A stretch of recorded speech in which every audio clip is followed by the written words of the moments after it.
Hello and welcome to Hersco Online, where we love to give you information to make your life easier when designing and fabricating custom foot orthotics, custom-made shoes and AFOs.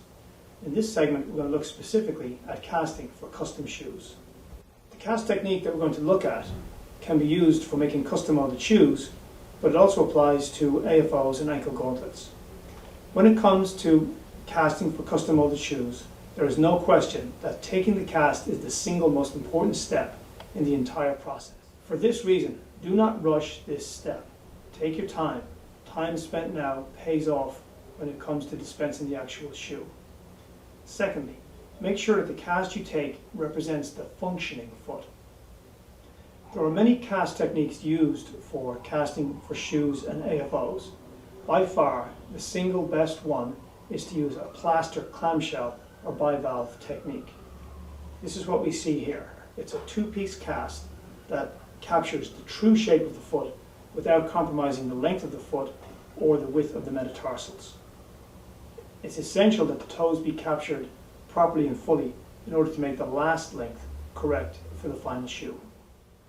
Casting with plaster can be a little more time consuming, but it is worth the extra effort.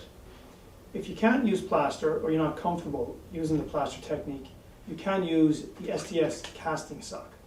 This is a method to capture the shape of the foot without compressing too much of the soft tissue.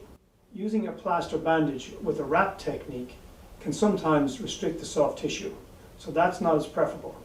However, by far, the worst possible method is to use fiberglass.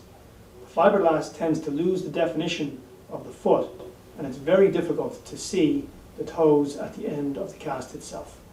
In order to take a cast for a custom molded shoe, seat the patient comfortably in a chair that won't move, put their foot plantar grade, and put their leg and foot in the 90-90 position. Put a sheet of foam underneath the patient's foot, something soft, so that it's possible to capture the curve of the heel and the arch in the cast itself. Maintain the foot in the 90-90 position and put a little bit of pressure on the knee. That way you get to spread the metatarsals and see the full extent of the toes. Be careful not to crimp the toes as you apply the plaster or the bandage to the surface of the foot.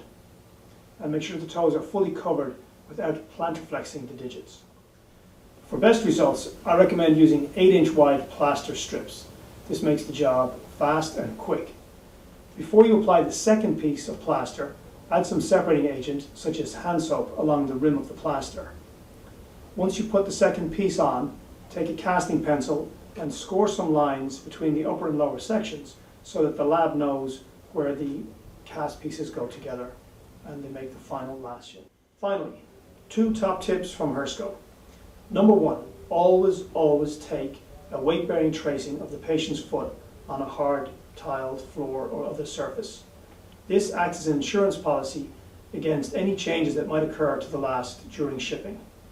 Top tip number 2, if the patient has an existing pair of well-fitting, custom-made shoes, or even an extra depth pair of shoes with removable inlay, remove the insole and trace it.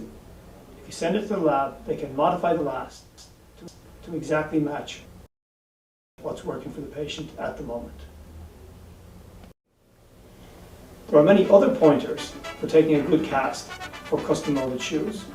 Please visit Hersco.com and click on the Education tab. Thank you for visiting Hersco Online.